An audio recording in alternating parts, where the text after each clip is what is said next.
Hi, folks. This is Mountain Man coming to you from parts unknown. I hope you all are doing well. And I am once again simulcasting on Rumble and Utizzle. And we got a lot to talk about tonight. And I got a couple of memes, however you want to say it, on the screen there. You can share with your friends remnants of prior administrations. What are they doing now and how are they doing? I don't think they're doing very well at all. And just as I have foreseen, all the eyeballs are on Epstein. And you think that's not in the cards? Anyway, I'm going to play some videos while y'all come into the chat room and we'll get down to business. Be like butter and get on a roll. Ha ha. The story for 3 years. I've had this interview with Virginia Roberts. We would not put it on the air. First of all, I was told, who's Jeffrey Epstein? No one knows who that is. This is a stupid story. Then the palace found out that we had her whole allegations about Prince Andrew and threatened us a million different ways.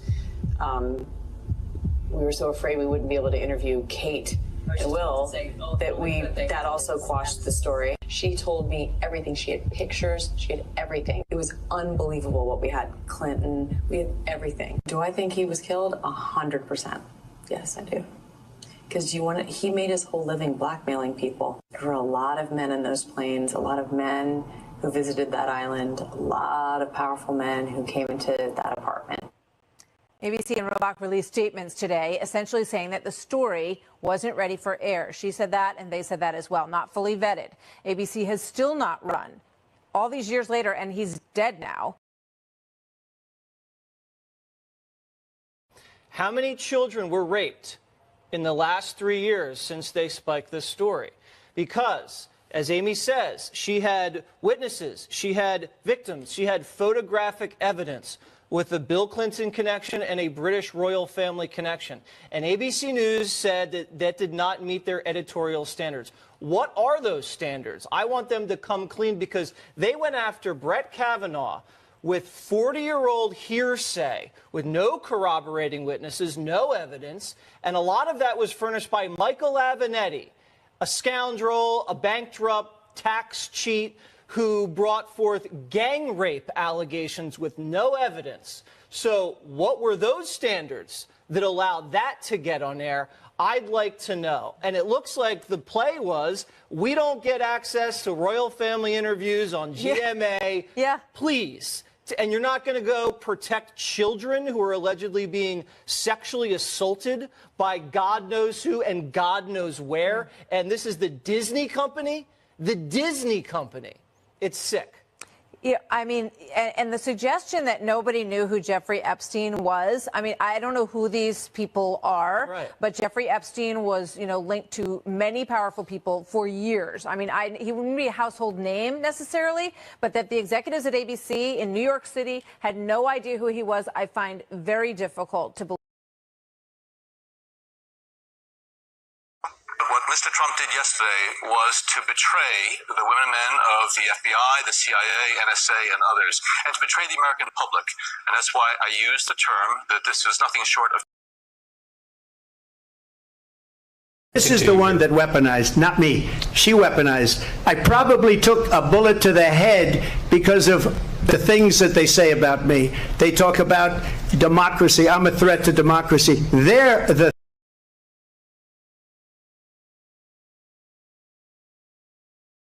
storm zone. Yes, sir. I'm going with storm.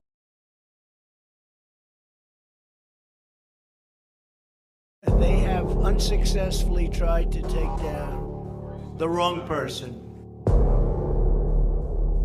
And he's absolutely going to come back with full vengeance the next time around. Now think about what 4 years of a retribution presidency might look like.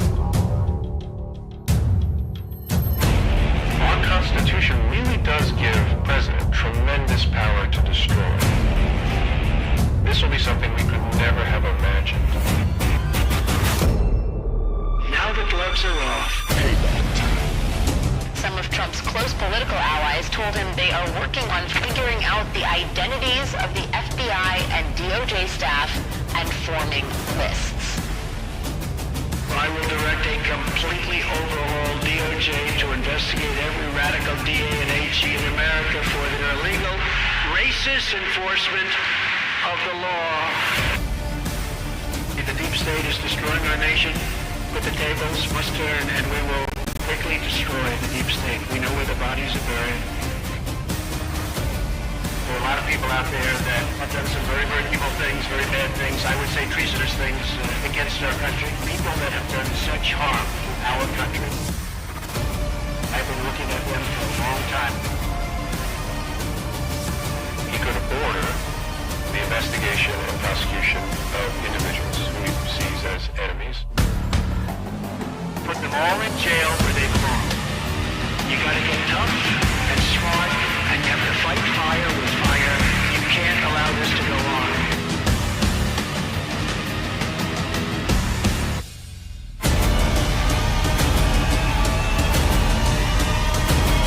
And I will be the one to clean it up. I am your retribution. We will take care of it. We will take care of it. Good evening, everybody. You know what? It's time to start telling it like it is, what's going on, as much as we've been going through. And I hope you all were able to hear me there. I didn't know that was planned. It's time to take the gloves off and get down to brass tacks with what's going on.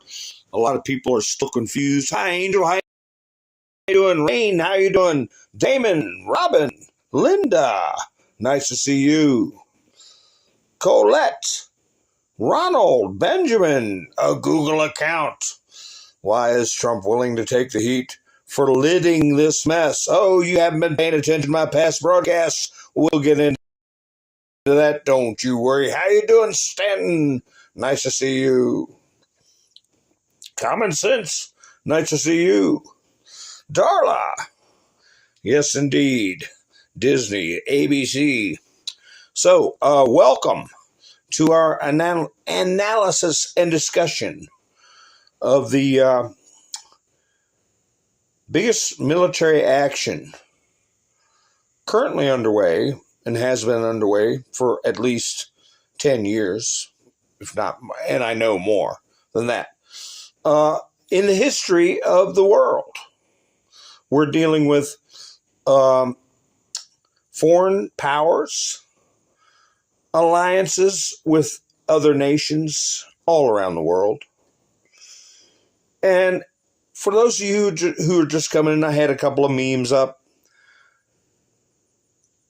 Did you notice I put that little snippet in there of John Brennan saying Trump committed treason? And I'm going to start talking a little more freely because a lot of other channels are talking freely.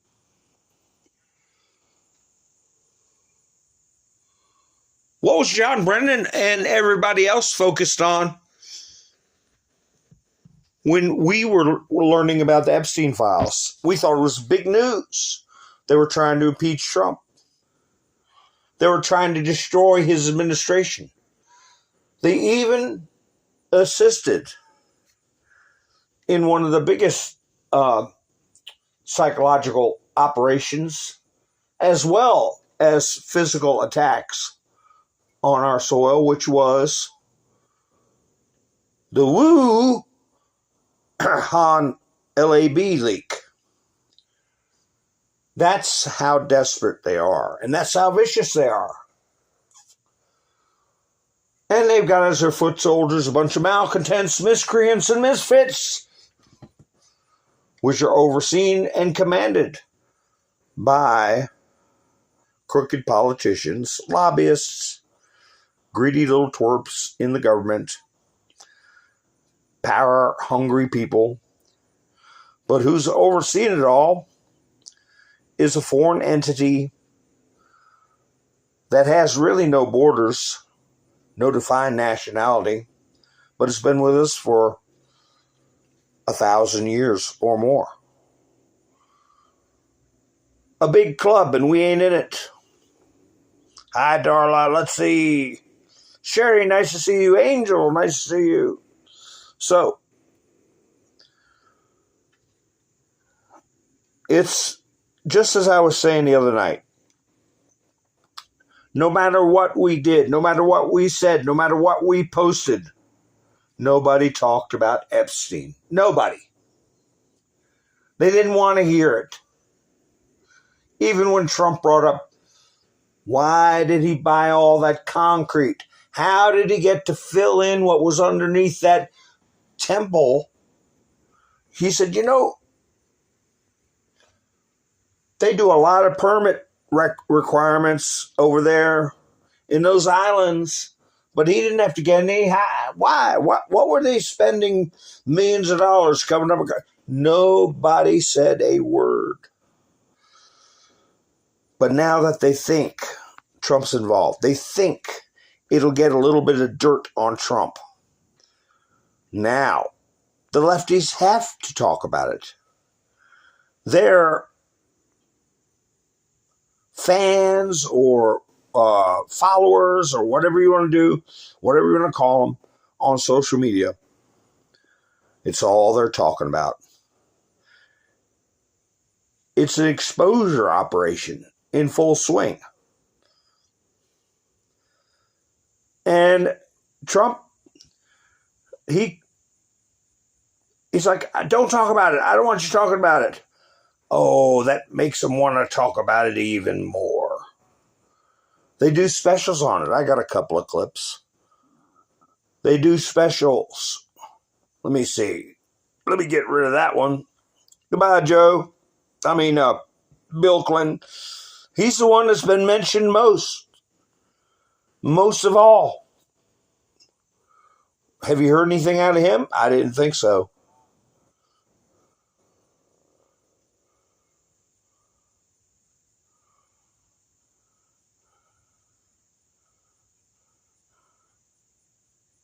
Yeah, I'm just looking at the chats. Hi, B Charming. How you doing? Doc, how you doing? Well, the thing is this has geopolitical. I see your Google account. I see what you're saying over and over. This has geopolitical ramifications. This is a military operation. Pam Bondi, Kash Patel, Dan Bongino are domestic law enforcement. They're not in charge. Who's in charge right now is the military. And things will come out when we say they come out. We have got to get rid of the operatives that are in the country with control of certain areas of ground in our country. This is my thumbnail. Espionage. Foreign agents on U.S. soil.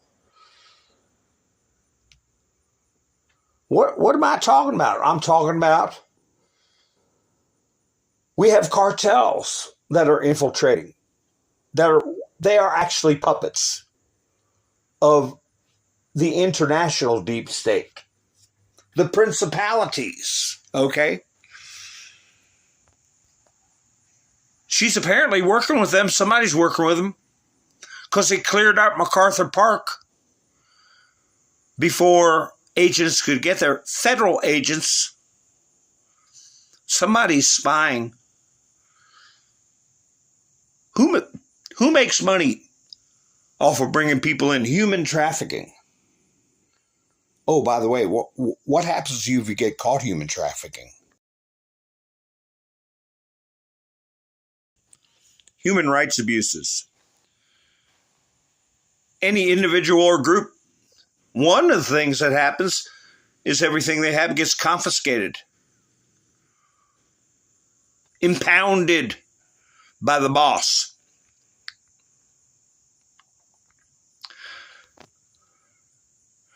So to expect Pam Bondi to come out throwing names out, we don't know who's being talked to. We don't know who's singing like a bird.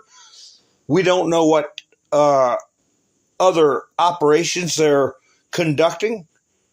We know that many of them are overseas and are in foreign nations. Hi, Wayne. How you doing? Colette, nice to see you. Graybeard, nice to see you.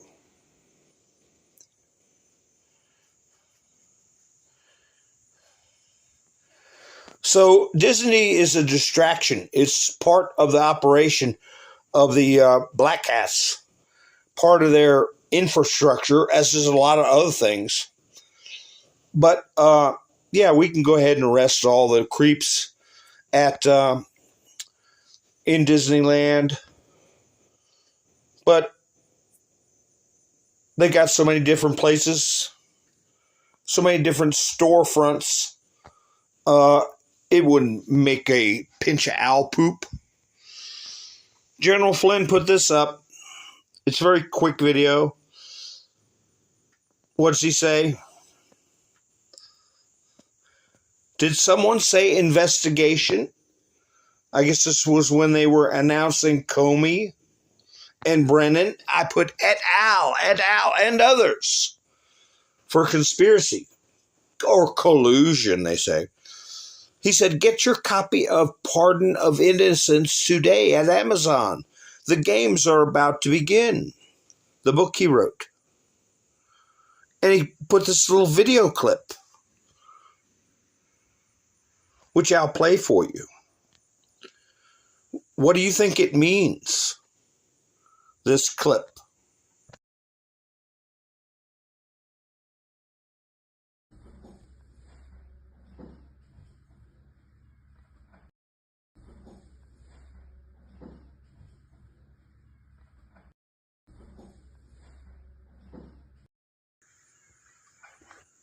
I can guarantee you it means that there are, whoa, gotta get it to stop, that there are thousands of people taking freeze frames and trying to decipher what's on the wall. What did Mr. T call it? An intricate web. Intricate web, and it's international web. You heard the first that I played, the young lady reporter, I forget her name. The Clintons, royalty, a lot of powerful men were in that place.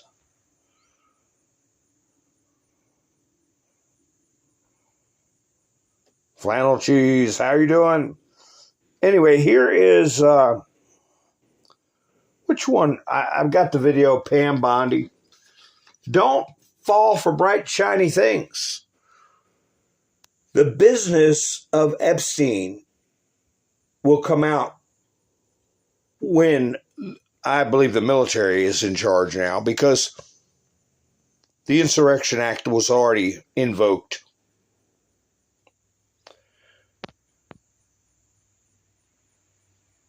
And do you think that they enjoy being under this kind of heat? I mean, Kash Patel and Dan Bongino, prior to them getting their positions, they were hollering for all the Epstein stuff. Kash Patel been on I don't know how many videos talking about it.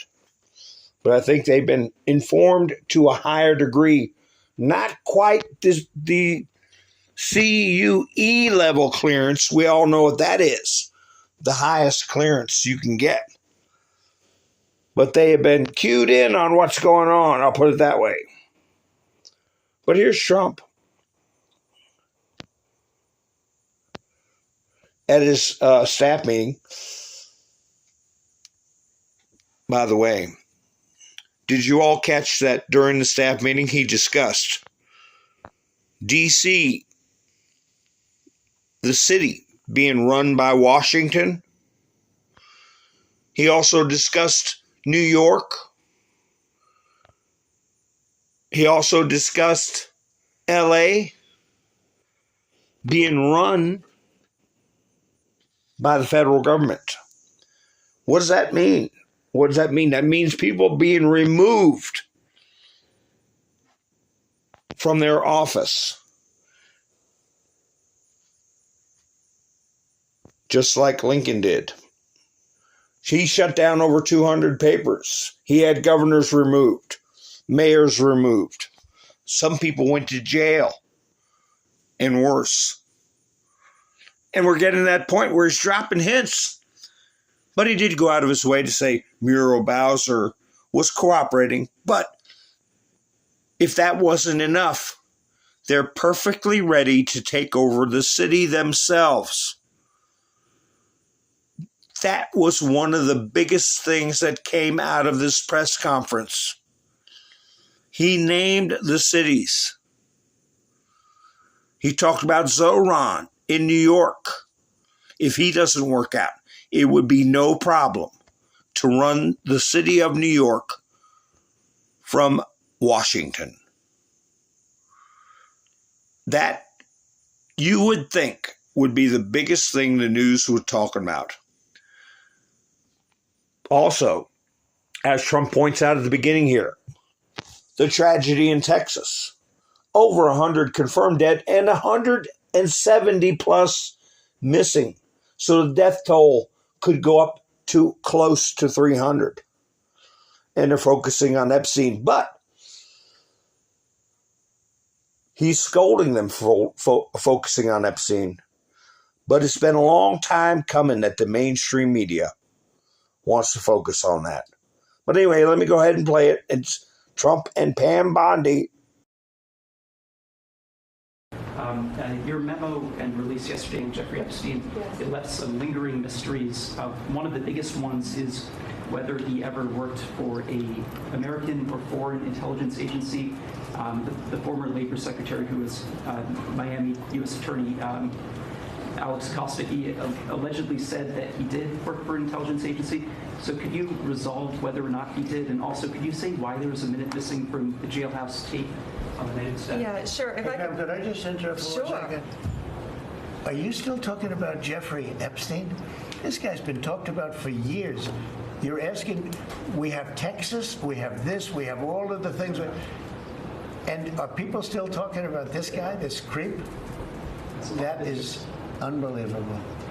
Do you want to waste the time, and do you feel like answering? I don't mind answering. I mean, I can't believe you're asking a question on Epstein at a time like this, where we're having some of the greatest success and also tragedy with what happened in Texas. It just seems like a desecration, but you go ahead. Sure.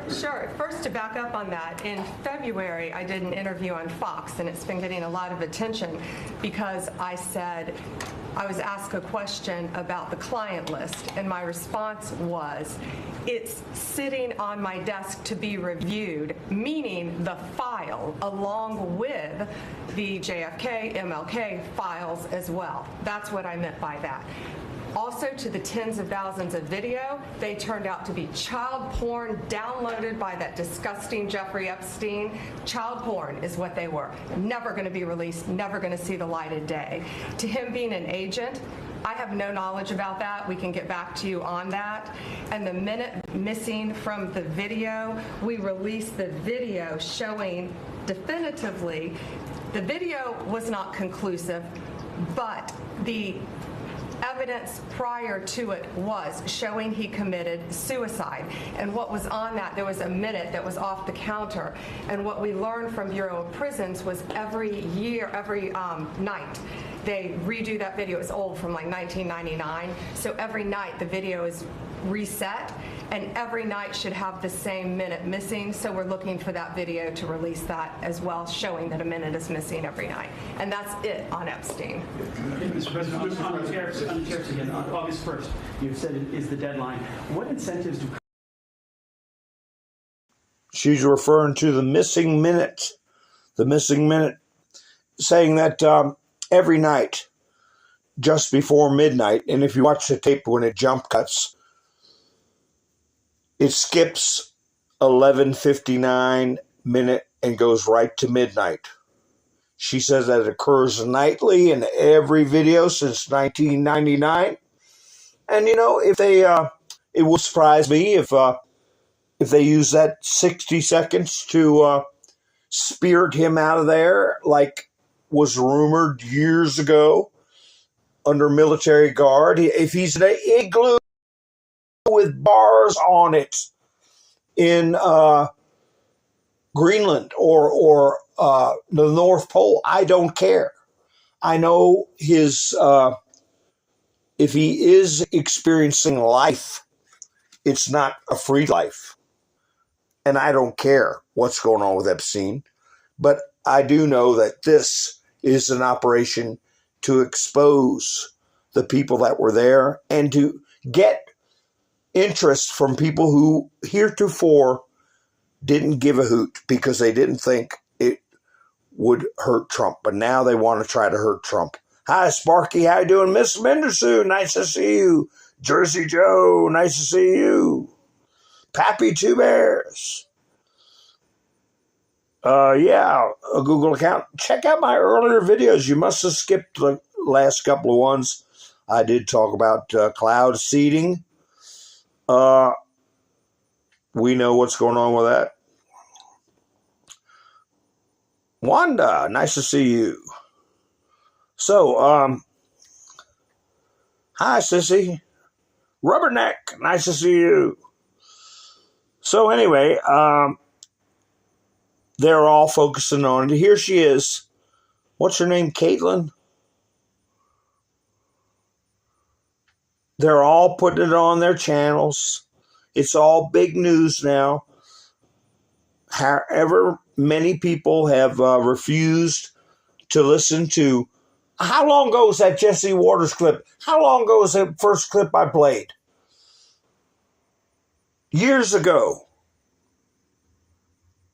And these people are just now getting around to it. That he once had with President Putin.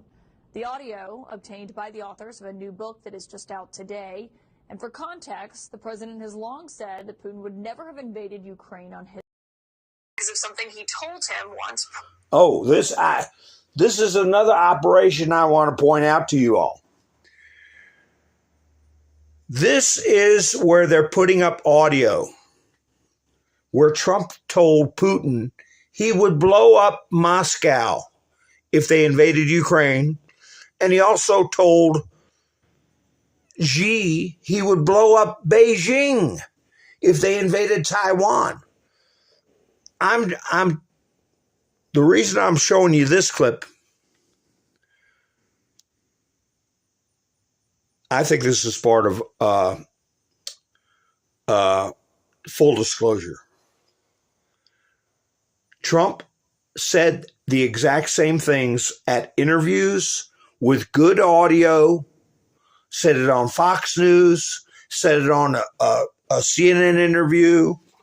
He told the story. All I needed him to do was believe it 10%.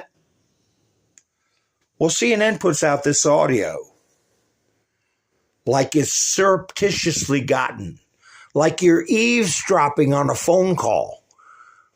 The sound is not that good.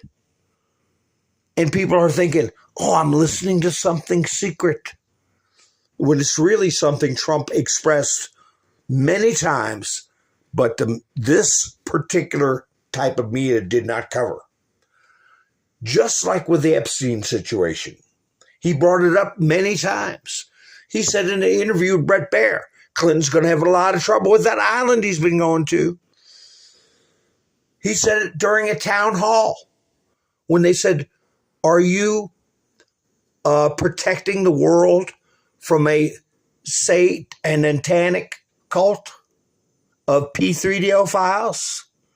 And he said, if I can help with that, I will. Nobody ever talked about it. So now when they make it seem like they've got some secret audio of something he said many times,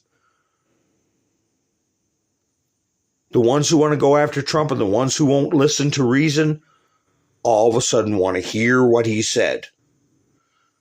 Same thing with the Epstein files.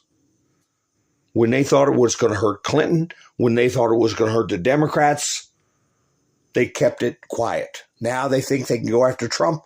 They're going crazy with it. But listen to this. How many times have you heard Trump say this? That he told Xi and Putin he'd blow them up. We heard it plenty of times. But now they're playing it like, oh, it's some big secret we've listened in on. Privately, Trump had never revealed what that was.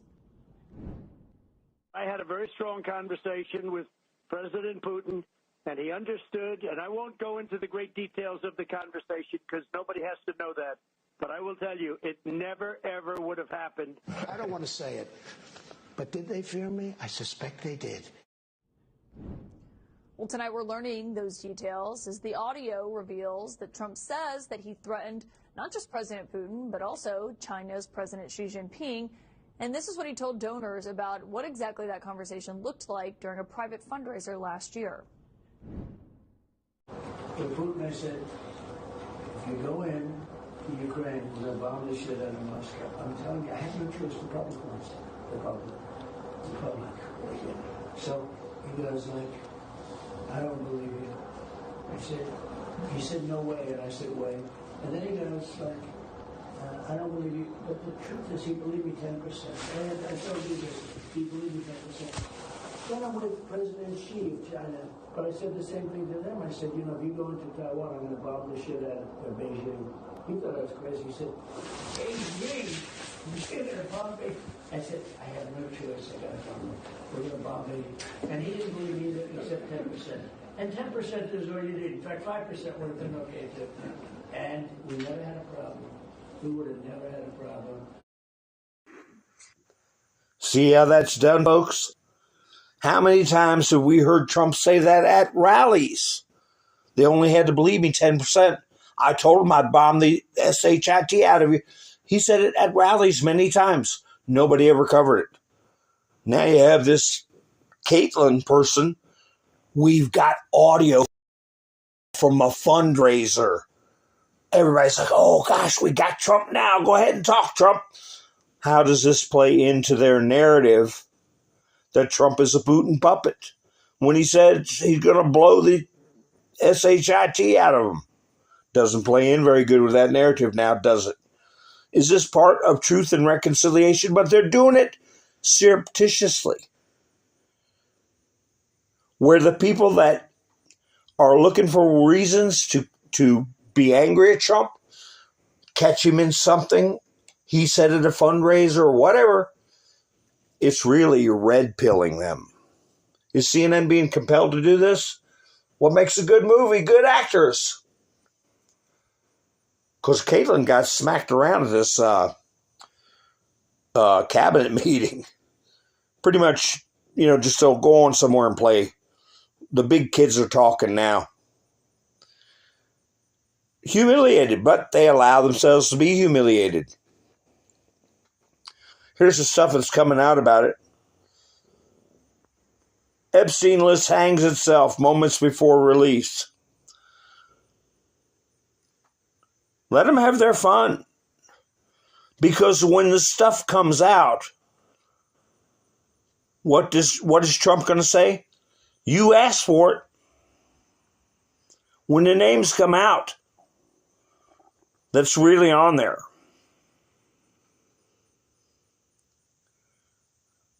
I'm trying to find other things. I get them put up for whatever issue we're talking about. I noticed something else too, that some of these operatives, they call themselves attorneys. Well, I guess they are, or lawyers. They're using our language, our terms. So if we post the same things, maybe people will start paying attention. Political Voices Network, I said that I wouldn't be surprised was funded through an NGO like USAID or was getting some kind of extra boost in a certain algorithm. Puts this guy up, Glenn Kirshner. Ugly prediction that shatters Trump world. What's the words he's using? Buckle up. How long we've been using that? Buckle up, buttercup.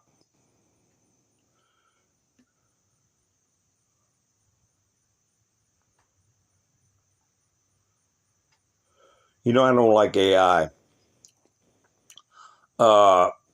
Pictures. I think it's lazy. I'll get into that in a minute. But the only things I saw about Trump talking about taking over major cities, which should be big news, It's just a few memes that were on. I'll take over DC myself. It's Sean Daniels put that up. Trump did say that. He also said it about the other cities I was talking about, New York and LA. Citizens Free Press put up the New York Post article. College group co-founded by Mamdi hosted speaker who blamed the U.S. for 9/11 attacks. Oh. They called it a fanatic club. Is this guy an actor? Getting people on the left to start thinking that maybe U.S. intelligence agencies were involved. How many times have we talked about that? I had a guy that he wasn't very smart. He used to call it adverse psychology. Adverse psychology. He meant to say reverse psychology, but he'd say, well, they're just trying to use adverse psychology. But he was right.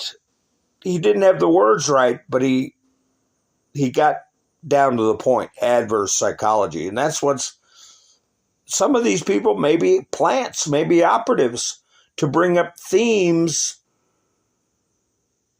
to get the left to listen to. Here's Laura Loomer.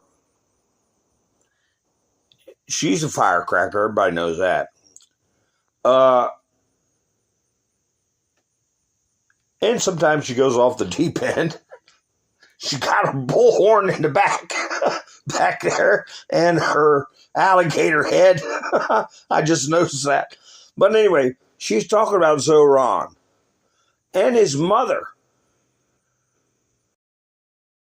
Not only did he lie on his college application about being Asian and being black, but also he's proud about the fact that he is an anti-white racist. I talked about this extensively on the previous episode of Loomer Unleashed, and how Zoran Mandami discussed how he wants to tax white people and tax people who live in white neighborhoods higher than people of color who live in predominantly black or predominantly brown neighborhoods. So he clearly hates white people, and this is how he was raised. His parents were radicals as well. He comes from a very wealthy family. So again, another one of these hypocrites, very much so like AOC, who pretends like she's from the Bronx, but grew up in Westchester, which is arguably one of the most expensive counties in the United States.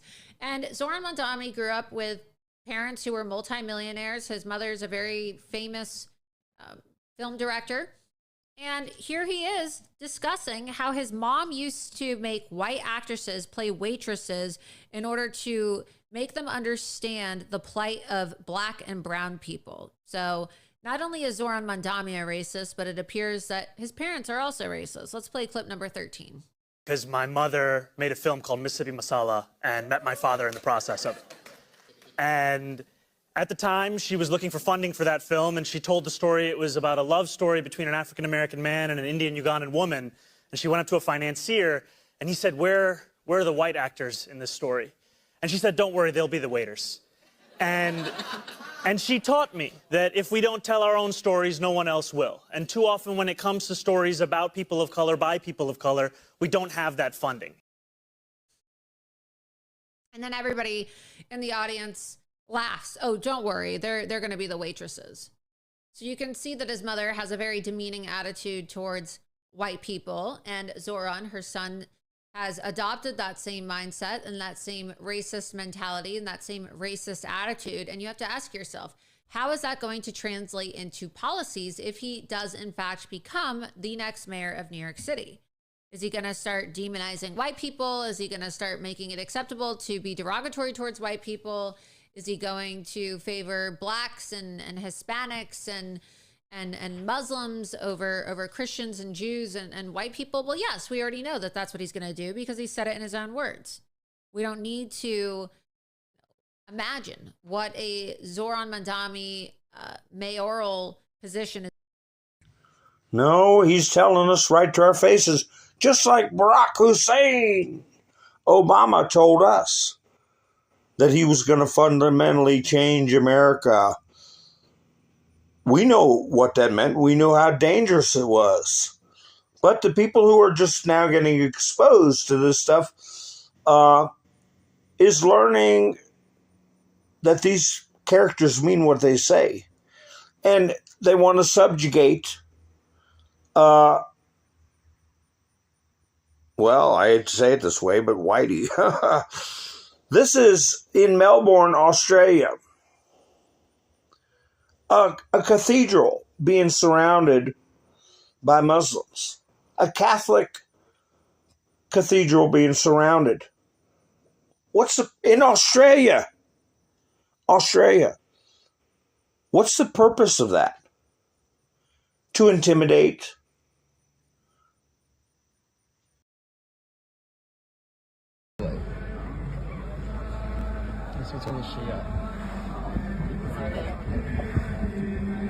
Yeah, a lot of them look bizarre. Yeah, it is.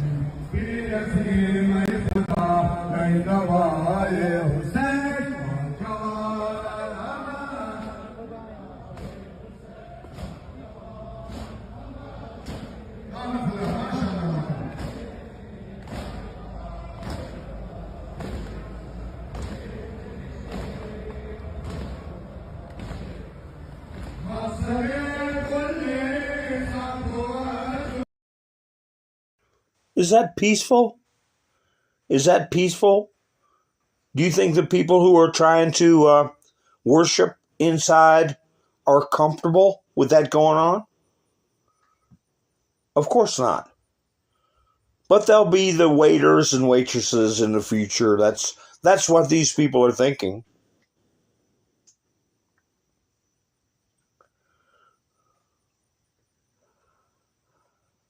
Hi, Kim. How you doing? Roland. Let's see. Is Ronald here? I get Ronald Roland. I'm not sure. I don't remember. Rubberneck. How you doing? So, anyway. Let's see. Yeah, it's a call to prayer. There, prayer. Yeah. So, Kathy's here. Yeah. How you doing? Anyway, Tom Homan gave an interview, and he was saying that, back to this business, he was saying that for 10 years, or decades, which is multiples of 10, everybody knows that if you want to get a fake ID, fake citizenship papers, or green cards, visas, things like you go to MacArthur Park. And they showed up. There was no one there. Somebody blabbed about the operation. What level of offense is that? When you have people shadowing, spying on federal agents, or maybe even someone inside communicating, leaking plans to another group of people who then pass it on so that the targets escape capture. What level of offense is that? But anyway, here's Tom Homan confirming that somebody leaked the operation. But one thing I want to talk about, when you mentioned that we're getting beyond the worst of the worst, actually we're not. But like the MacArthur Park, you covered with Mr. Hilton, why were they there? Because MacArthur Park is a staging area for alien smuggling activities, which is a felony. And if you want to buy a fake green card or a fake Social Security card, you go to MacArthur Park. That's been like that for decades. Do you think those people got a heads up because it was cleared out by the time they got there? The operation got leaked. Yeah. The operation got leaked and people were spying. That's called espionage. Her constant use of language of soldiers, tanks, things like that. Who are they doing it for? Cartels are a foreign entity. The president of Mexico said she was going to help finance keeping people in Mexico, help with funds and the wherewithal to continue their foreign incursion. Talk about a thin line, walking a fine line.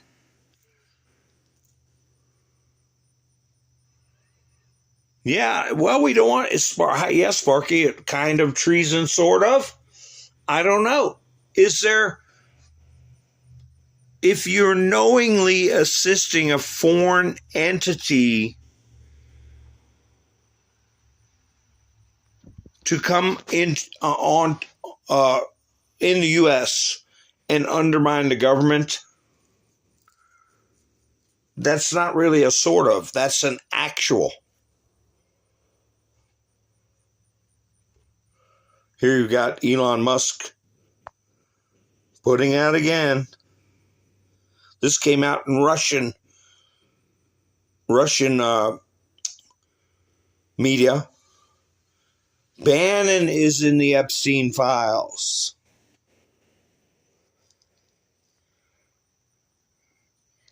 I still think the Elon situation is, I'll use my friend's terminology, adverse psychology. Adverse psychology.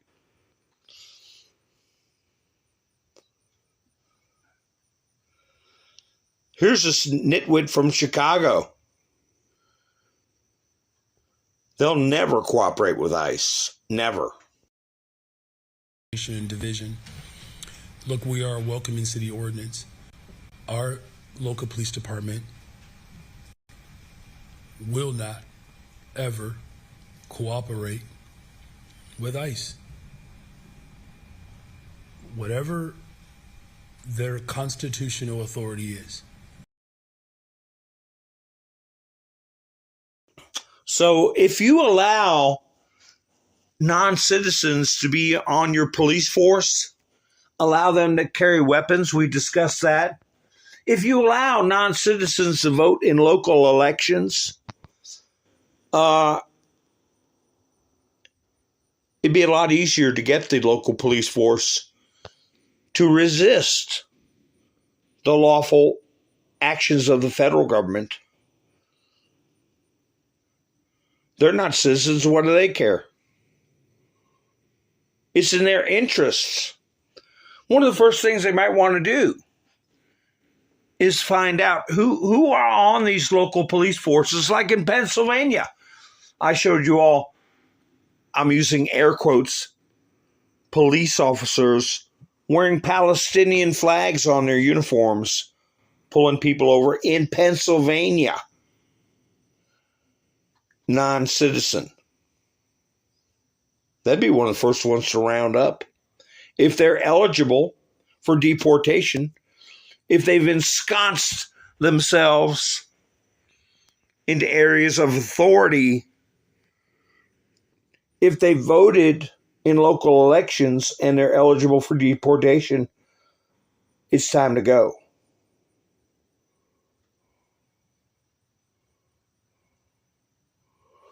I was talking about Decoy Voice, among other creators. What's going on in Mexico? I didn't get any clips of it, but it's if I was over there as an American citizen, I would be very worried. They're using blades and violence. Blades, you know what I mean by that. K-N-I and then F-E. To threaten people. If you're a gringo, if you're from America, get out now. He put this video up today. And I got a clip of some character posted on his social media while he's in Mexico. We need to get out of there. MAGA in Mexico. According to him, you don't want to come to Mexico if you support Donald Trump, the President of the United States. Are you a MAGA follower? Please do not come to Mexico. Do not come to Cancun. Do not come to Puerto Vallarta or Acapulco. Stay in the United States. Eat your Taco Bells. Eat your burritos. Eat your whatever you got back home. In Mexico, we already know that MAGA people hate Mexicans. We already know that you support Donald Trump, who is a really bad guy for Mexicans. They are putting our people in prisons. They are attacking our people. They are disappearing little children, separating families. We don't like MAGA people here in Mexico. And if you come, please do not bring your orange hat saying MAGA.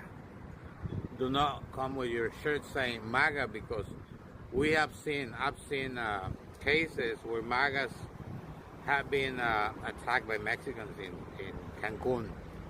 At least they get knocked on their head, or at least they insult them, and we are right. We know you hate us in the United States, so why are you gonna come to Cancun with your offending us with your MAGA shirts or hats? Stay in the United States, you're better there. Why do you come to Cancun? Why do you come to Mexico? If you don't like us, stay there. Oh, we're not coming to your country to go on welfare and get SNAP benefits and live in government housing and get the gravy and stay for decades and just live off the system. We come to spend money as turistos, okay? But you want to play that game, that's fine. Ain't nothing Mexico I want. Sparky, how you doing? Yeah, there's plenty of places you can get real Mexican food. It doesn't have to be Taco Bell. So anyway, that attitude is going to only get worse.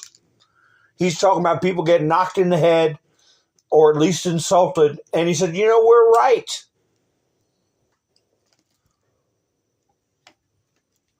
They're only going to get more aggressive as time goes on.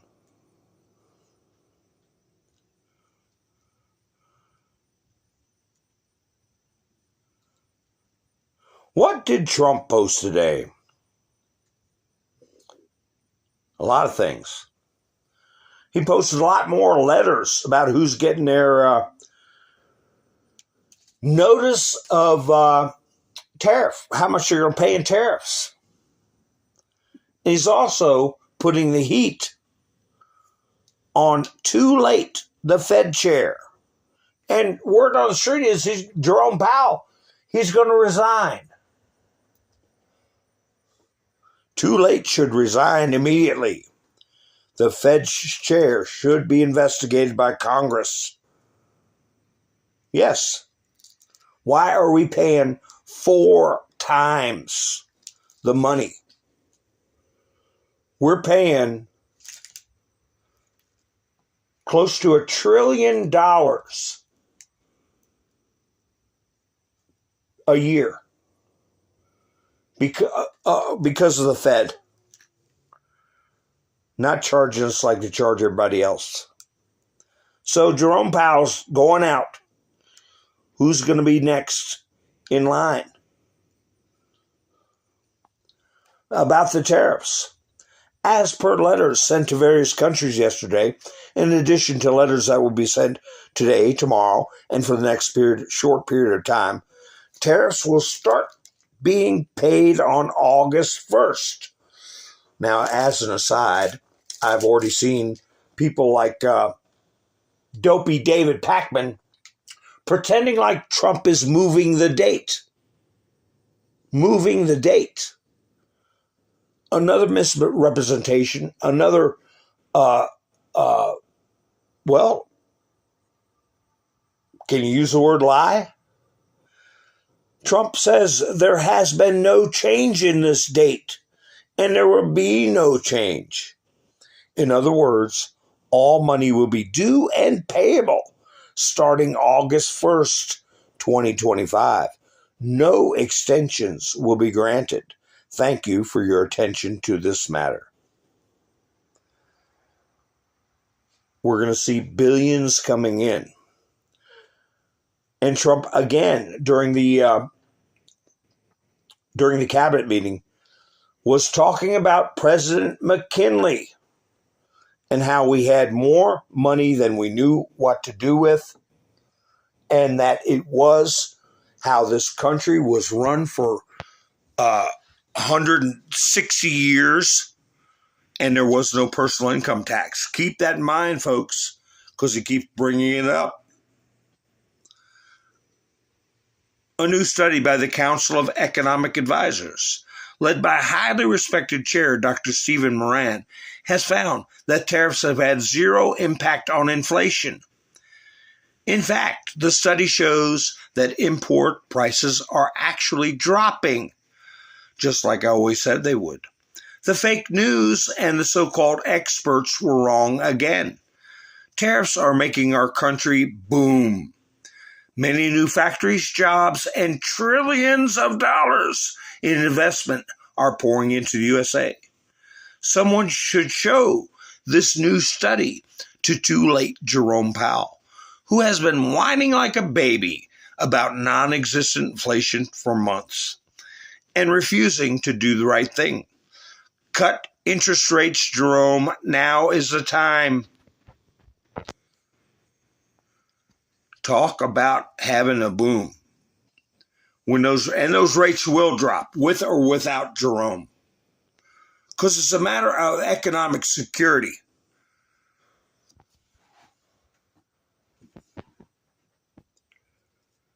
And who is putting a thumb behind Jerome Powell's ear? Is he charging us 4 times, so in some cases more, at the behest of a foreign power? I don't know. I'm just asking a question.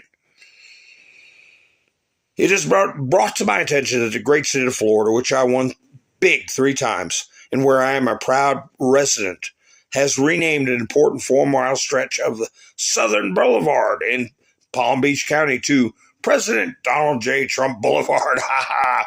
Thank you to Palm Beach County Governor Ron DeSantis and all of Florida's great state lawmakers on granting me this wonderful honor. I love Florida. Ha ha ha. I just wanted to put that up there. You know, Citizen Free Press put this up. And he said it's going to be hard to keep living with people like this. And the reason I'm putting it up is because I'm trying to put some context into why so much time is being spent on adverse psychology, well, reverse psychology, or a response to the PSYOP, the illegal psychological warfare campaigns, how long it's taking, how it's dragging out to get the Epstein files out. The latest business that they squawk about is that Trump cut the budget and that contributed to all the loss of life in Texas. That's a damn lie. And these things have to be exposed. And I don't know if somebody like this would ever be reasonable. But we have to keep getting the word out. This person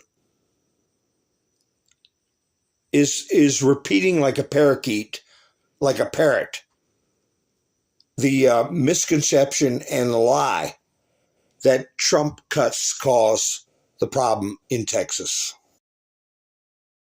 So wait, Texas has been cheering on ICE all across the country, and now y'all want sympathy for a flood? Have you lost your minds? No, I don't feel sorry for you. I feel sorry for the mom that had that 4-year-old ripped from her arms and will have to hear her baby scream in her head for the rest of her life. That's who I feel bad for, MAGA. You guys voted to take this National Weather Service away. You guys voted and cheered on Doe's shutting everything down. I don't care about you people. I hope you suffer worse than anyone. I hope the parents of these kids regret every day voting for Donald Trump. And I don't want to hear we don't know who they voted for. It's Texas and it's a camp. And the fact that y'all even want empathy tells me everything. Like, sure, I absolutely hate that kids were lost today and other lives. But you guys have cheered on everybody else's demise. Maybe it's all time we get some popcorn and watch yours. Oh. Again, taking our phraseology of popcorn, watching a show. I don't know that a person like this could ever be corrected in their psychopathy. I don't know. But you also have to wonder, how do these people make it? How do they have the funding and the position in life to have this type of arrogance and disdain for others? You certainly couldn't hold a normal job. Well, they've been doing it through the government, one thing, and from captured industries. You got generations of people and their progeny who have been, like I've talked about many times in the past. I talked about one couple that both worked for the State Department, retired. In pay, they receive almost $500,000 a year in retirement pay. They receive top-of-the-line health care benefits, all paid for. How much one couple costs us a year? And what did they accomplish during their, air quotes, career? Send some emails. I mean, what did they do? What did they do? Did they build anything? No. They produce anything? No. Political operatives. People to stand around the water cooler and think of ways to stay in power. And then they have kids. And they get their kids jobs. A gravy job in a government position that produces nothing. Well, Trump's been given the okay to go ahead and start getting rid of these people. The Supreme Court put it out there that they got to go. If Trump says they got to go, they got to go. So they're going to lose. Here it is. Breaking: Supreme Court allows Trump to move forward with plans for mass firings.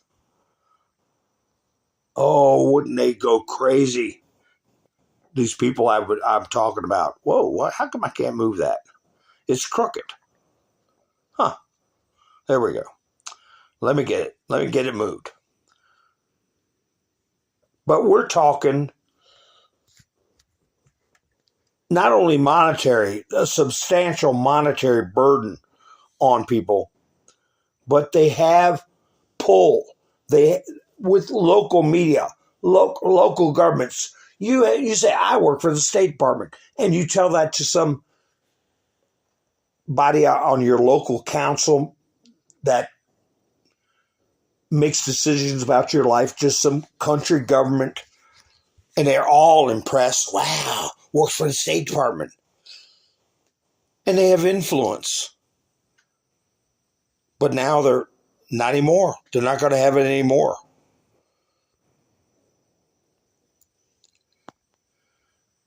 The Patriot Oasis put this up. Breaking: the U.S. Supreme Court votes 8-1 to allow President Trump to cut the federal workforce in any department he chooses. Justice Ketanji Jackson was the only no vote. And she made, once again, a fool of herself. Even Sotomayor chastised her for not understanding the laws she's supposed to be making judgments on. Well, that's all right with me. But not just the government, it's the industries. What's one of the biggest industries we have? The movie industry. They got a new Superman movie coming out. And no, I'm not going to talk about comics. I'm not going to talk about... No, this is part of a psychological warfare campaign. Babylon Bees joke around. James Gunn releases film about the importance of accepting morally upstanding white immigrants who speak perfect English. Oh, well, what's that all about? Why is the Babylon Bee putting something like that out? Because James Gunn is turning a cartoon for entertainment purposes into a political treatise on immigration, which we, of course, know immigration is necessary. We want legal immigration, but it has been turned into a weapon to be used for predatory incursions.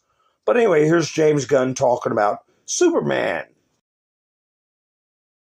It is exactly what the movie is about, I think, that like we support our people, you know?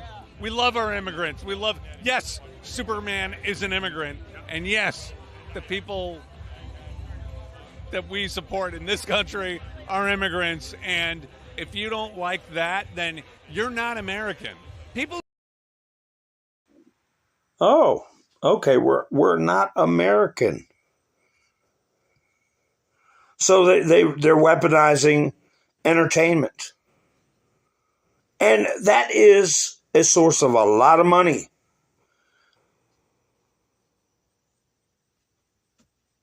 The government is the first source. But here's Variety put this out. James Gunn says Superman is about an immigrant that came from other places and how we've lost the value of basic human kindness. Yes, it's about politics. So, in other words, it's going to be another flop, a bomb. Nobody's going to want their pukes out. They're jumping from pushing a alphabet narrative and woke narrative, which they still do, but they are pushing now illegal immigration.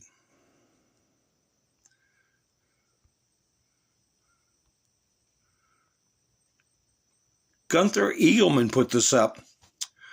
Democrat terrorists are now putting bounties on J.D. Vance.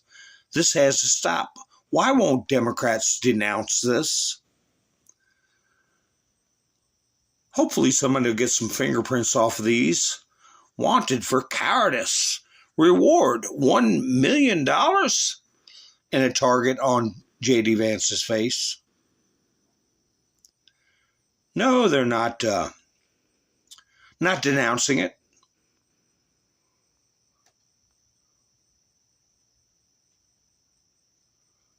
Let me play a clip. Let's see. Let's see. Here is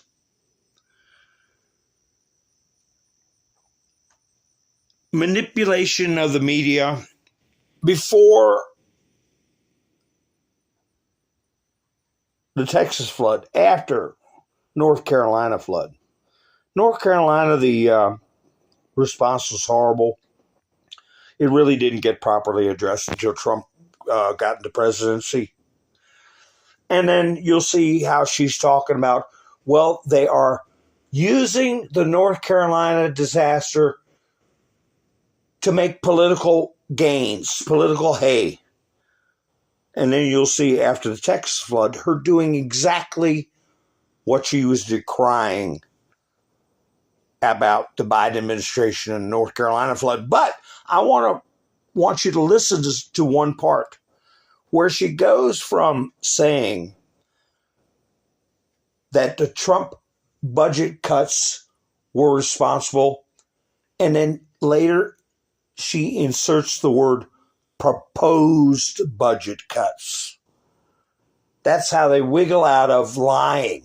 I didn't say his cuts caused it, but people are saying the proposed cuts could make it worse. It's little things like that. They are devious. Adding to all of that chaos, all of that concern is politics and the rampant disinformation that's being peddled by Donald Trump and some Republicans, politicizing a natural disaster, what FEMA is warning about. There's been so much doubt sown into it that people no longer trust, the NBC Newses, the MSNBCs, et cetera, of the world, and said they trust a person that they see on their social media feed. There are also questions about cuts to critical systems like the National Weather Service, which handles forecasting. Did those cuts hurt the response time or the ability of officials to coordinate? I wonder if this is going to make the administration rethink the cuts and whether they want to bulk up now and find better ways to map out and predict these storms as they're changing.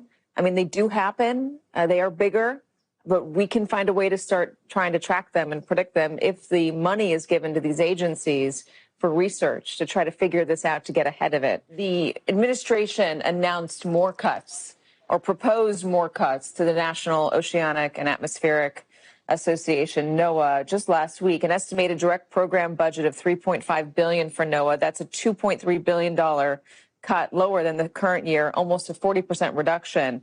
It would eliminate all the funding for the agency's Office of Oceanic and Atmospheric Research, the division that coordinates and conducts weather and climate research across the nation, the people that would try to predict this stuff better. Defunding the program is going to carry great costs, according to this research. Forecast improvements have saved as much as $5 billion per storm. All right, Ryan and Julie, thank you guys.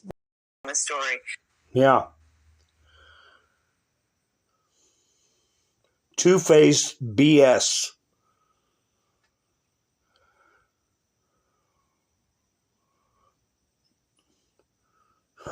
Yeah, blah, blah, blah. That's right.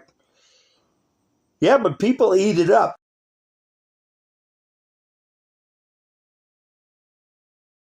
And they don't catch little things like cuts versus proposed cuts.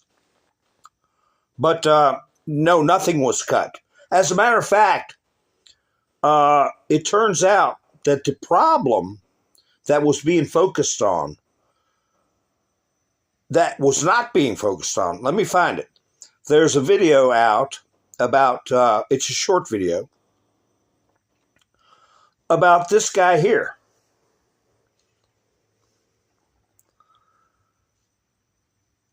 The fire chief. You see him there on the left. Delayed response to the floods.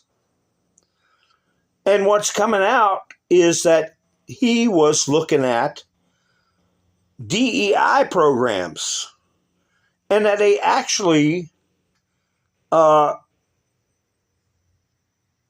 against some of the proposals that would help with the early warning.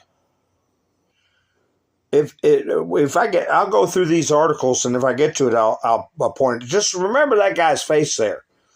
But nobody's bringing it up because it's not politically correct, I guess. But he has the exact same resources that he's always had under Obama, Trump, Nothing's been cut. Nothing's been changed. So maybe we'll be hearing more out of that.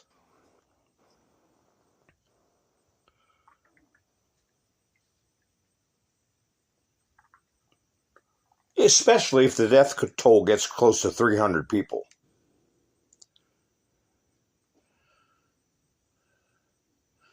Like this guy right here.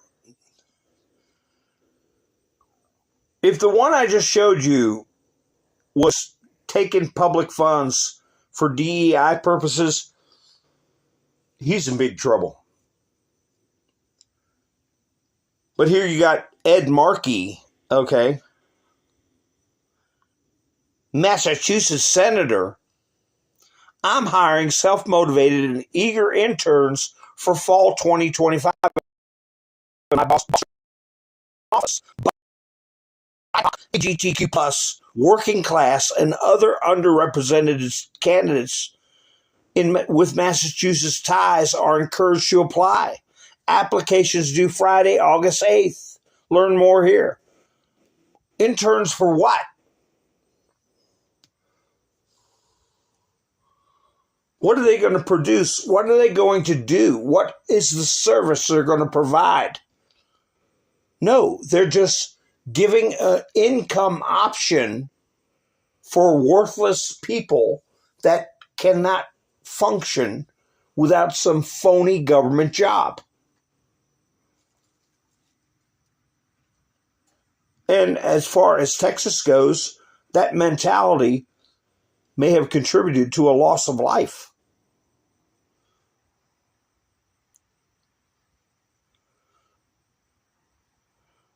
Let me see here. Mr. T, what's he got? He put up U.S. Interior Press. POTUS rightfully declared an energy emergency and Interior is responding. Today, Interior strengthened American energy independence by giving the green light to Hurricane Creek Mining to mine coal, a project that is expected to produce up to 1.8 million tons of coal over the next decade. To get there, you have to tear down the climate change hoax. Another psyop that's been going on since the 60s. Sharp drop in police who lost their lives, I'll put it that way, on duty, credited to Trump-driven shift away from anti-police culture. The number has fallen by more than 50% across the nation so far this year. That's massive. All due to leadership.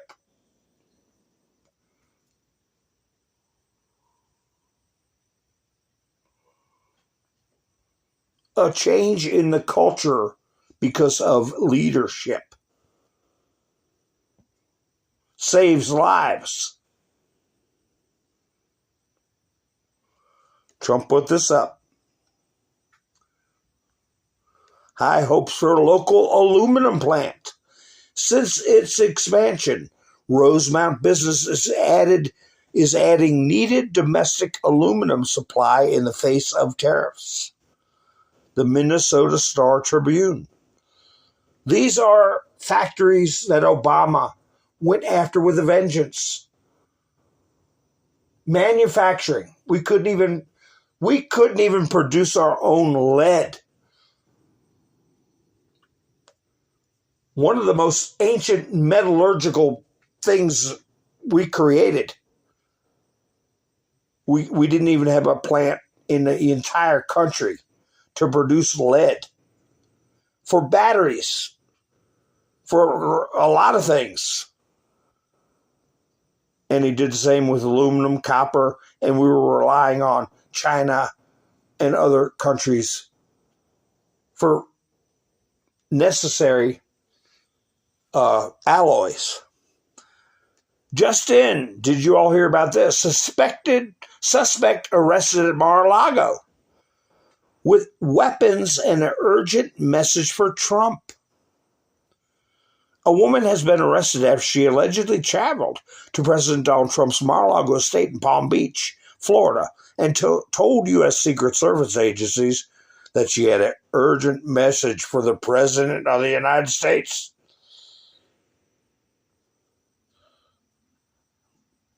Homegrown lunatics.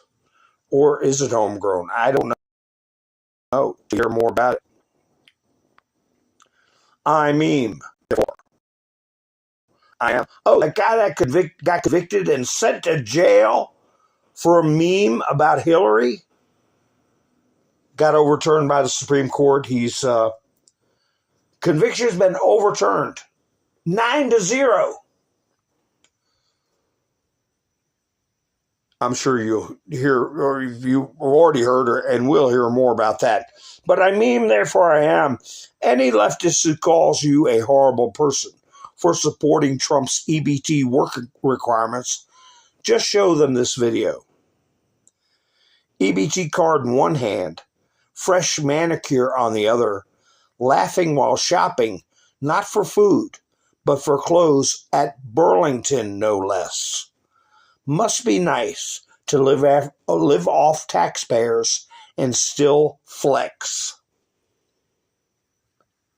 They allowed the EBT card to be used for not just food, luxury items, and cash if you want cash.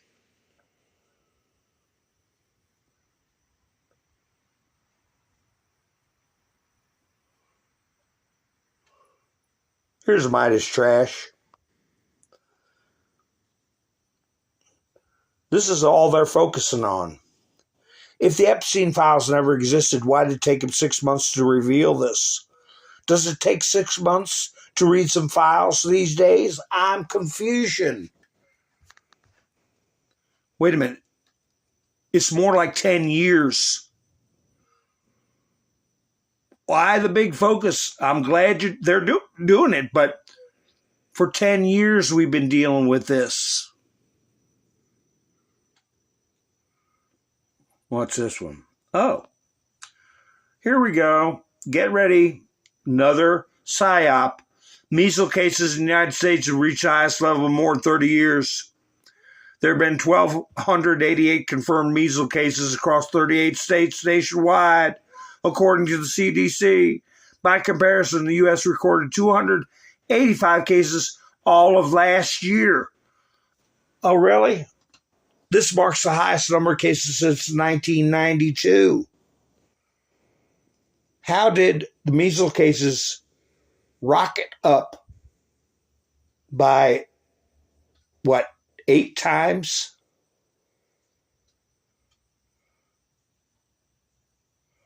U.S. measles cases hit the highest number. Now, how's that Trump's fault?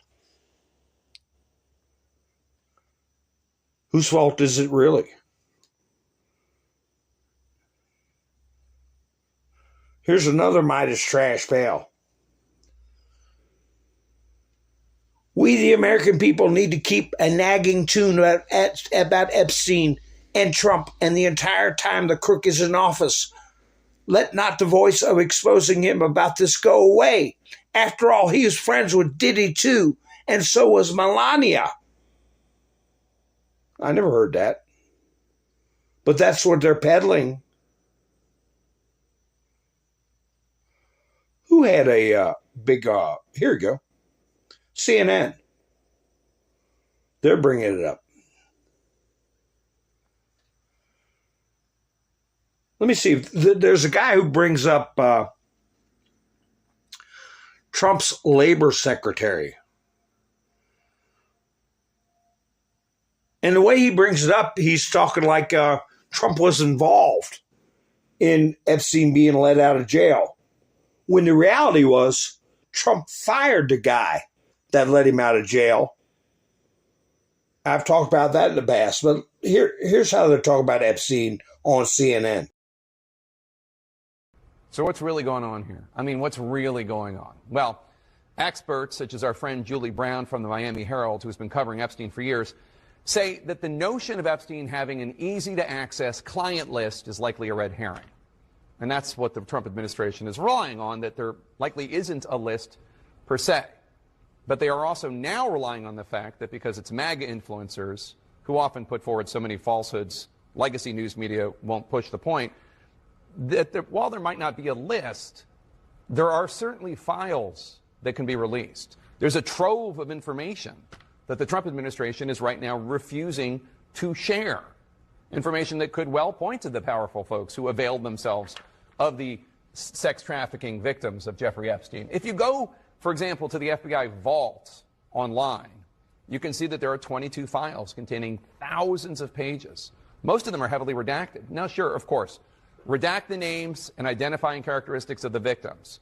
But why not make the victim and witness testimonies public? As Julie Brown points out, there's still so much we don't know from the investigations by U.S. attorneys in Miami and in New York, witness interviews in the U.S. Virgin Islands and New Mexico. Brown writes that there's still more evidence that hasn't been published, including, quote, Epstein kept video cameras in most of his residences, and Epstein's autopsy, nor the report of the investigation into his death, has ever been made public. So while there may not be an official client list to be released, as the administration is now saying, there's a lot of extra information that is not being made public, despite Trump's Justice Department basically now saying case closed.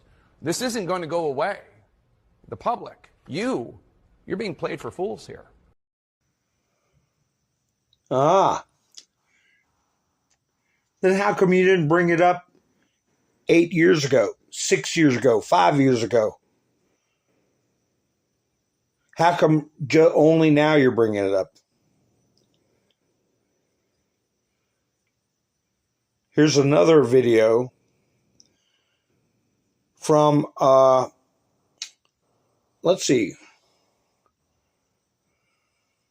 This is one MSNBC News. DOJ memo dismissing Epstein conspiracy theories sparks conservative anger. I'm not angry. But let's see. Trump had a labor secretary in his cabinet during the his first term, that was a member of the Obama administration Justice Department that gave Epstein a sweetheart deal because he said he was intimidated by intelligence agencies. Trump fired his cabinet member and did a press conference with that person. But they make it seem like Trump's labor secretary is the one who facilitated Epstein's deal. That's how they twist scrap around. But anyway, here's another report from NBC News. There was no client list, and Epstein did not blackmail the people who took part in his crimes. The conflicting stories have led to backlash from many on the right who had demanded some kind of a bombshell revelation in the Epstein case. Let's bring in NBC News national law enforcement and intelligence correspondent Tom Winter. Tom, good morning. You've been following this story, the Epstein story, for many, many years. But this piece of it is fascinating because it proves, in the case of perhaps the FBI director and his deputy, it's a lot easier to kind of lob bombs and promote conspiracy theories from the outside than once you get on the inside and you have the facts in front of you, obviously disappointing a lot of people in their circle. Yeah, and so the big question here is, how did this idea of Epstein having a client list ever get started? Because it's never been based in evidence or fact. I've never come on here in the decade plus I've been covering Epstein, in the probably dozen times that I've been on this set speaking to you all about a development in the case or investigation and said, and by the way, breaking news this morning, there's a client list involving Jeffrey Epstein, and here's all the people that are on it. Has it been rumored about that there could have been other people that Jeffrey Epstein and Ghislaine Maxwell, convicted, by the way, sitting in prison, that they could have involved in their sex or involved with other individuals that they brought into it? There have been rumors of that, but certainly nothing along the lines that we've heard about. Then we hear about 150 names have been redacted in the course of civil proceedings, and everybody said, well, there's the list. Well, those are names that were brought up in the course of a deposition. If somebody was going to depose you and say, well, you know, on the morning of July 7th, was Tom Winter on set? Yes. Well, my name would be redacted in that normal setting because I'm not a party to the lawsuit. But then people assume that those names are redacted because those names are on a list. Again, not based in evidence or fact. So we get this memo yesterday, right, that comes out without a date. There's no signature on the back of it. Nobody signed off on it. We hear about teams of FBI agents, which we reported on before, who had to go back and look at the evidence. The timeline always tells the tale whenever we look at something that has happened. So they order this comprehensive review. But when was Jeffrey Epstein charged? When was the investigation into Ghislaine Maxwell? That was during the first Trump administration. So if you're going to do the big post-mortem and the big comprehensive review, you're doing it on something that you already had success in. I mean, they brought a... That's wrong. That's wrong. Epstein was out of jail, already had been convicted, got a sweetheart deal. Trump came in his first administration and re-arrested Epstein. He's leaving that out. He's saying Epstein was arrested during Trump's first term. No, he was re-arrested. His plea deal from years prior was thrown in the trash, and he got put in jail for the actual charges he should have been facing. He'd already been tried, or already been charged, arrested, gotten a sweetheart plea deal, served some kind of weekend jail time and crap like that. Trump called an illegal plea deal and nullified it and had him rearrested. So he's not talking facts.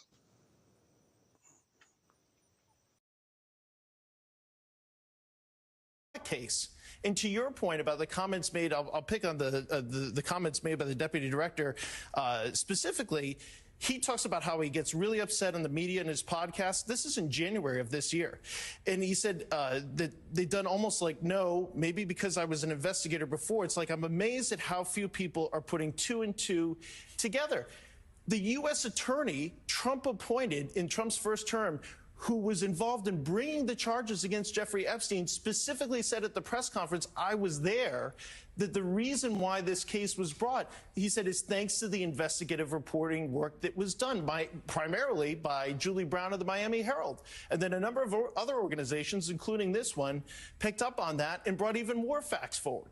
So the idea that the press didn't do its job on the Epstein matter, when the press was the only outfit that was asking questions after that sweetheart deal, and particularly coming from the FBI, who wanted to arrest Jeffrey Epstein in 2007. They had a case ready to go. He was on his way back from the U.S. Virgin Islands. They wanted to arrest him in Florida. They had everything set to go. And then we know about the Justice Department and Alex Acosta, who was eventually Trump's Secretary of Labor, I believe, that he was the person who came up with the non-prosecution agreement, and then that was flowed through the state courts. So facts that come up in the course of this, but what this memo is effectively saying, that is wrong. He's saying it was a Trump U.S. attorney, and then he blends it in with this labor secretary. He became Trump's labor secretary. He was a U.S. attorney under Obama and with George Bush. These charges go back to 2007. He's got it all convoluted, and the press never covered a damn bit of this. He's saying he's been covering this for years. This guy right here, I've never heard him talk about it, ever. Is what reporters who've worked on this case for years have told you. There's no evidence here of a list. So is this not an actual, really glaring example of the culture that we're a part of, having nothing to do with the law, having nothing to do with the accusations against Jeffrey Epstein? It is at some point during the course of all of these stories about him, someone leans over a table at lunch here in New York and mentions, hey, did you hear that X, Y, and Z, they're on Epstein's client list? And there was no client list, obviously. But just the whispering aspect of everything surrounding Jeffrey Epstein became larger than anything legal or larger than anything the courts had to deal with. Mike, if I got paid by the rumor or the things I heard over lunch and here in New York City, I would be coming to you live from my yacht this morning to be parked outside of an island. I mean, that is what happens all the time. And it's our job. We're incumbent upon it. We're held to a perfect standard. I'm fine with that standard. We try our best to get there, to get to a point where we can say reasonably, we think this thing happened because here's all the evidence. And then we put that out in the course of our reporting. But that appears to be what's happened here. You know what we haven't mentioned this morning, what's not really been mentioned in all the flurry of all the coverage on this, are the victims. The victims are upset. Yeah. When those influencers stood outside the White House and showed the binders that said unclassified. By the way, I don't have any classified documents on my computer, but that would have been the first time that I did because they were never classified in the first place. Yeah. So they're holding the binders saying this is unclassified, everybody all excited about it. It's all evidence have been part of public proceedings in the past. And the victims are upset about that. And what is not said in this, and what is not said in our reporting, and perhaps it happened and nobody's told us, and we've asked about it, did anybody sit down as part of this comprehensive review and talk to the victims and say, was there a step that was missed? Is there anything you want us to go back and look at? You are, after all, the victims of a crime. And we haven't heard about that in the course of this comprehensive review. You know, it's just this comprehensive review. This is the most convoluted garbage I've ever heard. It doesn't tell the story properly. It confuses people, and I think intentionally confuses people. Oh, my goodness. I'm trying to get something pulled up here. But anyway, how are they going to straighten that out? I don't know.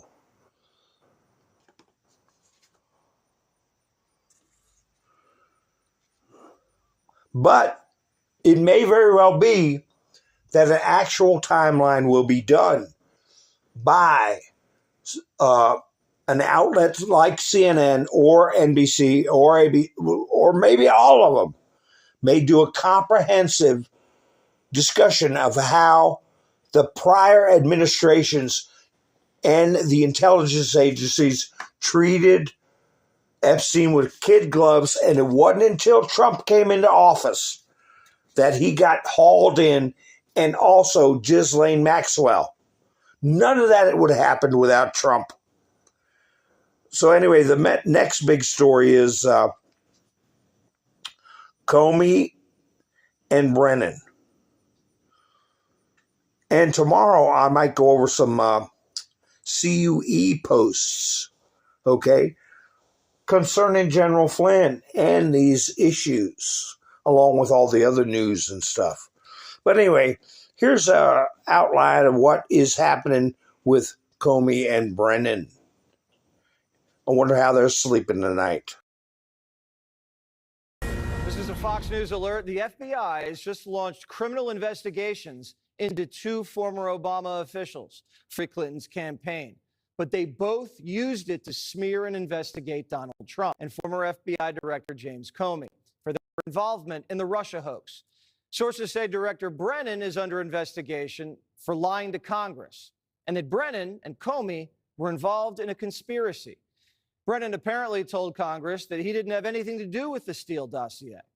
But we're hearing that Brennan's two top CIA officers warned the director not to touch it and called it an internet rumor. But Brennan pushed it hard anyway.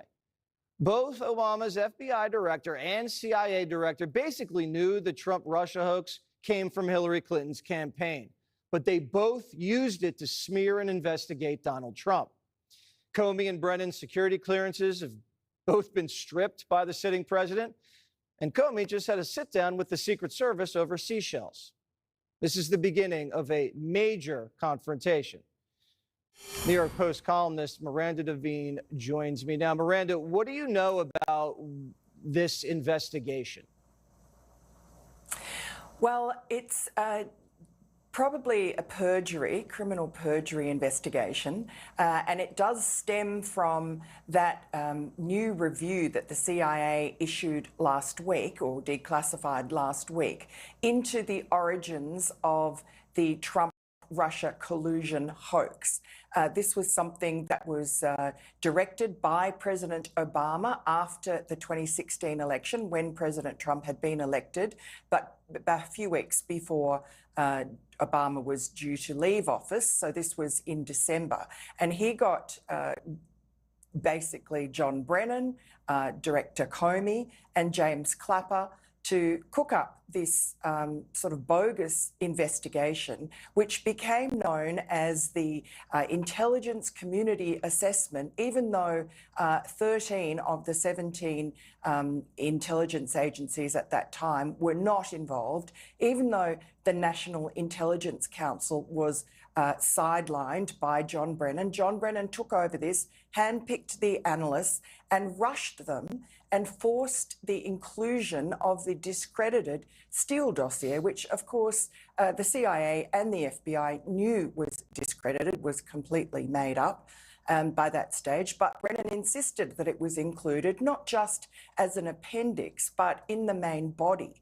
And that was over the written objections of the most senior CIA Russian analysts and experts. And in fact, what was revealed in that CIA declassified review last week was an email from John Brennan overriding their objections and saying, no, put it in.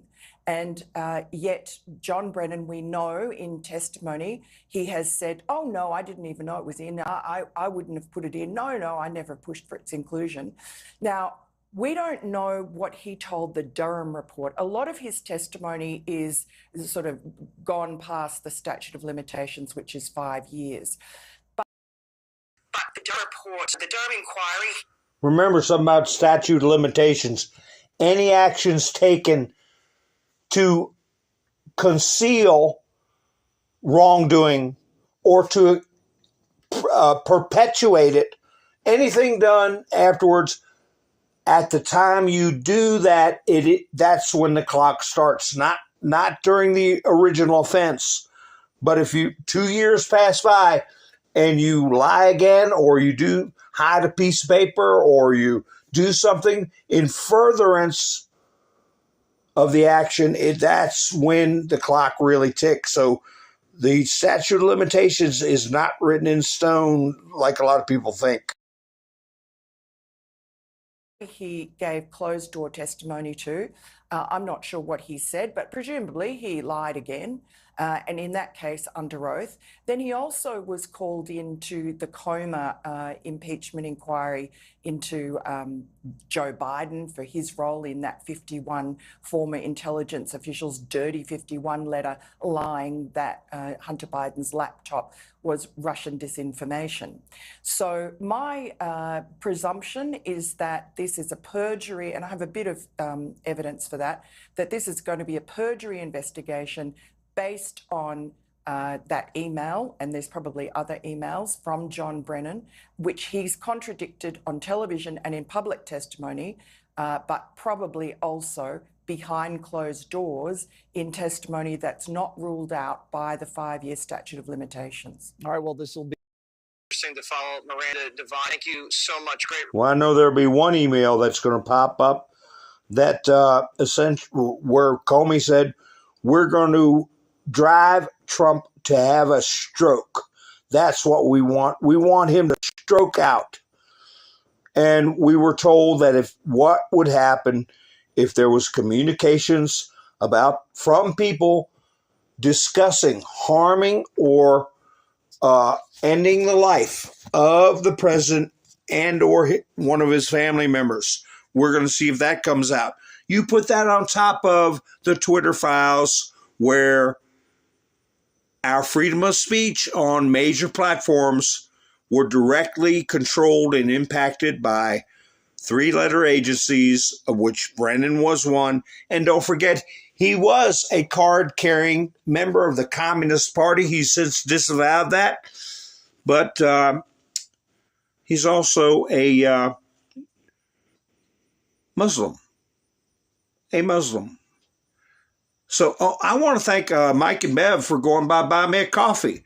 I meant to say that earlier in the broadcast. This week, we're in the second week of the month, and Mike and Bev went by, so I know I won't get skunked this week. I've got a link in the description if anybody wants to help out with Buy Me a Coffee, as this is a totally viewer-supported channel, as I don't get any income from UTizzle, and I have a link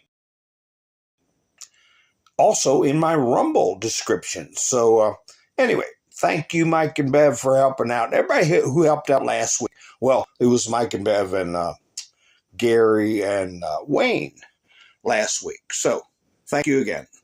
Anyway, so Brennan, are people even able to focus anymore with all the stuff that's going on? Able to focus and put stuff in their minds in the proper way? I was talking about how I don't like AI. But I tell you what, I saw somebody do the AI that really was good. It was about the kids in Texas.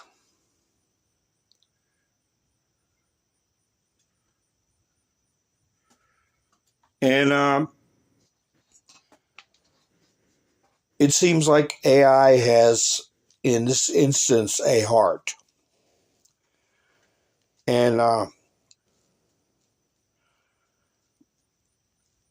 guess it's got its good points. That might be something you want to take a screenshot of.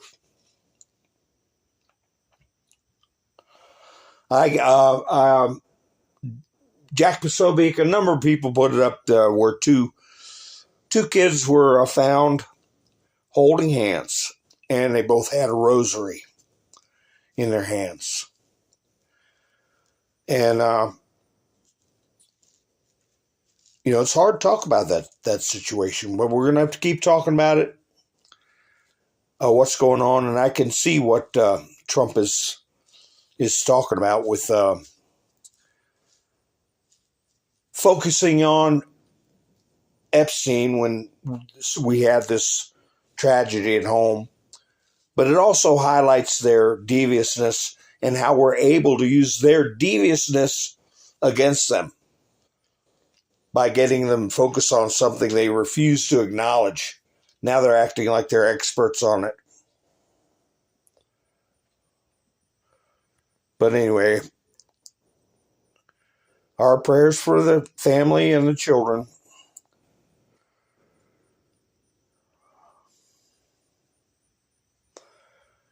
I'm going to show you here. We'll get back to what's going on with Brennan. He popped out from under his rock, wherever he's hiding from. Remember, he had his security clearance pulled, and so did Comey. But anyway, here he is playing dumb. He's got no idea what's going on. I testified in front of many, many congressional committees in the House and the Senate over the years, and I continue to explain exactly what we did during this process, why we tried to make sure we stayed true to our intelligence responsibilities and that we were not going to do anything at all to try to interfere in that election. And again, it was a challenging time, but also one I think that the people who actually worked this, both in terms of trying to collect intelligence prior to the election and then the ones who put together the intelligence community assessment, they really, I think, showed the best of what the intelligence community and what CIA is made of. So again, I am clueless about what it is exactly that they may be investigating me for. Oh, well, you're going to get a clue. Somebody's going to fill you in. Don't worry about that. And we'll all be watching. And I'm going to be interested to see how they tie these things together to where people can get focused on what really happened with Epstein.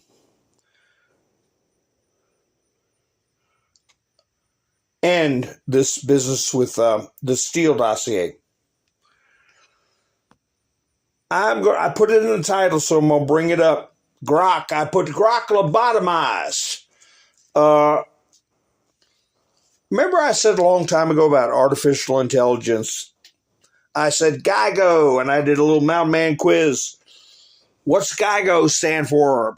They were teaching that back in the 60s and 70s when computers were an oddity, but that was one thing they taught, GIGO, and a lot of you all know what that means, GIGO. And apparently somebody GIGO'd a Grok, and Elon had to shut it down, or their tech team had to shut it down because it was putting up some wild posts along the philosophies of Adolf. We are aware of recent posts made by Grok and are actively working to remove the inappropriate posts. Since being made aware of the content, XAI has taken action to ban hate speech before Grok posts on X. XAI is training only truth-seeking, and thanks to the millions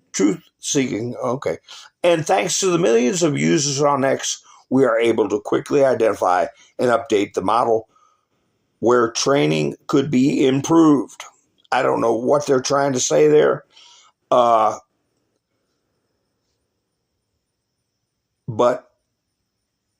a lot of pretty offensive stuff was coming up on Grok. GIGO, I'm looking in the comment. There you go, Todd, got it. GIGO says garbage in, garbage out.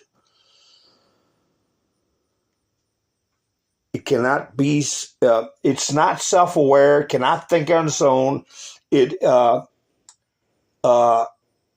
only can parrot what information it's given.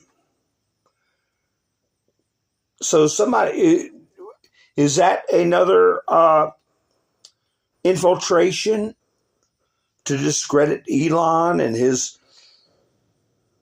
I heard that people can manipulate not just Grok, but the other AIs by doing coordinated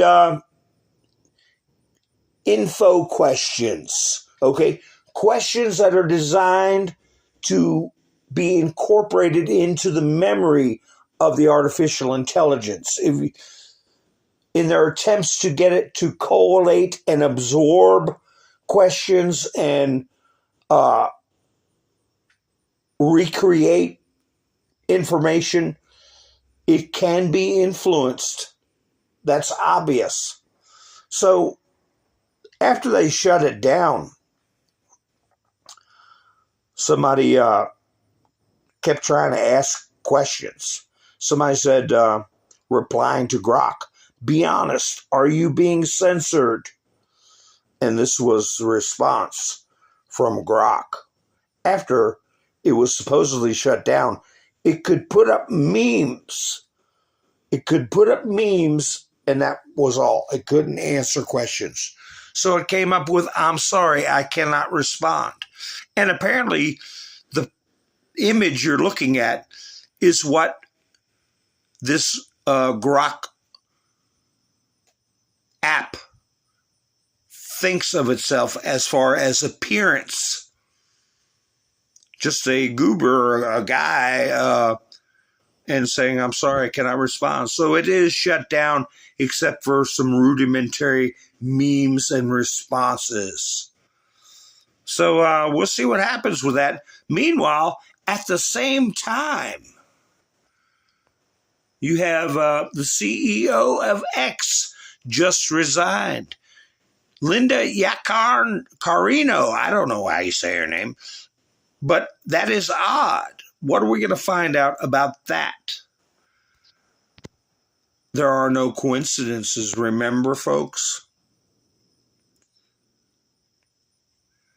So anyway, I am almost on 2 hours, for crying out loud. I've got a video I want to play for you all that I think you'll enjoy. Somebody we're going to be dealing with for a long time. His name is J.D. Vance. You all know who he is. And he's got a question for Zoran and his supporters at the end of this little talk here. So I hope you enjoy this video.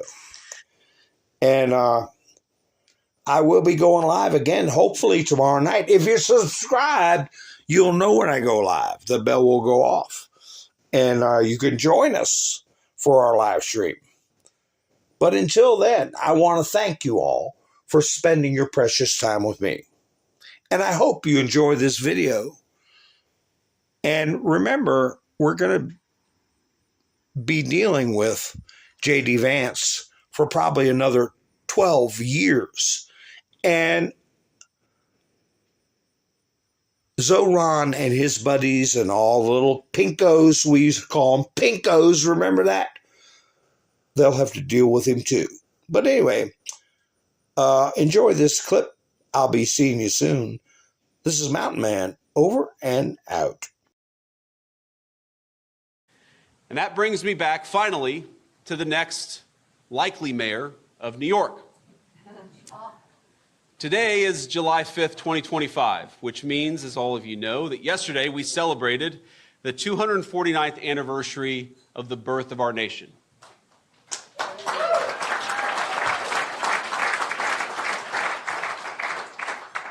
Now, the person who wishes to lead our largest city had, according to multiple media reports, never once publicly mentioned America's Independence Day in earnest. But when he did so this year, this is what he said, and this is an actual quote. Quote, "America is beautiful, contradictory, unfinished. I am proud of our country even as we constantly strive to make it better." End quote. There is no gratitude in those words. No sense of owing something to this land and the people who turned its wilderness into the most powerful nation on earth. Zoran Mamdani's father fled Uganda when the tyrant Idi Amin decided to ethnically cleanse his nation's Indian population. Mamdani's family fled violent racial hatred, only for him to come to this country, a country built by people he never knew, overflowing with generosity to his family, offering a haven from the kind of violent ethnic conflict that is commonplace in world history, but it is not commonplace here. And he dares, on our 249th anniversary, to congratulate it by paying homage to its incompleteness and to its, as he calls it, contradiction. I wonder, has he ever read the letters from boy soldiers in the Union Army to parents and sweethearts that they'd never see again? Has he ever visited the gravesite of a loved one who gave their life to build the kind of society where his family could escape racial theft and racial violence? Has he ever looked in the mirror and recognized that he might not be alive were it not for the generosity of a country he dares to insult on its most sacred day? Who the hell does he think that he is?